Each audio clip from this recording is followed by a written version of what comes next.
So there's been a lot of interest even before the current work from home environment in people starting gardens. And one of the issues that people have is they don't have a lot of space. Either they live in apartments or you might not have the room to grow gardens.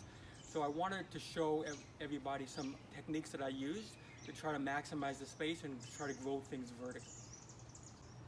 So over here I have strawberries that I keep in a container, and I've had this for a few years. And one of the reasons why I keep you want to keep strawberries in a container is because they tend to grow with runners and they'll take over a whole yard.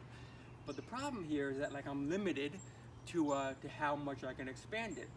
So earlier this year I thought, well, maybe how could I expand this and get a bigger container. So I decided to experiment with a growing vertical.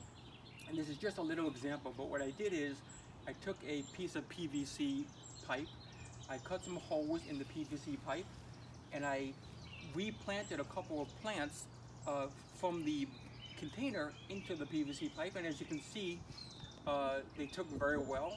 And probably what I'll do next year is actually put in a couple more taller PVC pipes with more things cut out, so that I can actually grow more strawberries without actually taking up a bigger footprint. So here's an example of a vertical herb planter that I built. It had some wood lying around, and I wanted to sort of try to keep it really close to the house without taking up a lot of room, make it easily accessible. So what I did is I basically created these 3 boxes, and I put them, I sort of tie them together with some wood.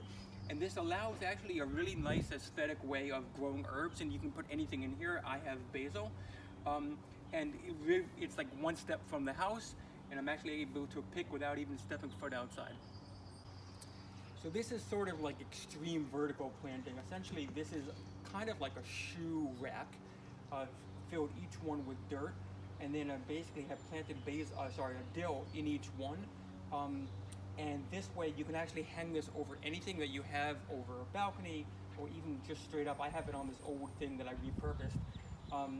The only thing you have to keep in mind for this is that the pockets underneath tend to not get watered as easily, so you really have to water these a little bit extra so that they don't dry out so quickly.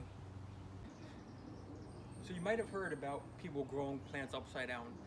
This is actually very common, especially when you don't actually have ground to grow in.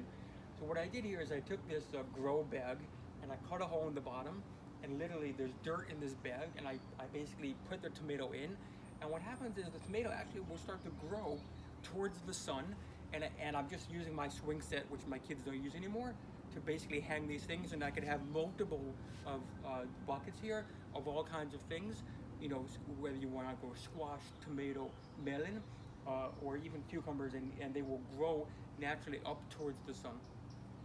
So as you can see, I don't have a tremendous amount of land, but I try to use it really economically and efficiently.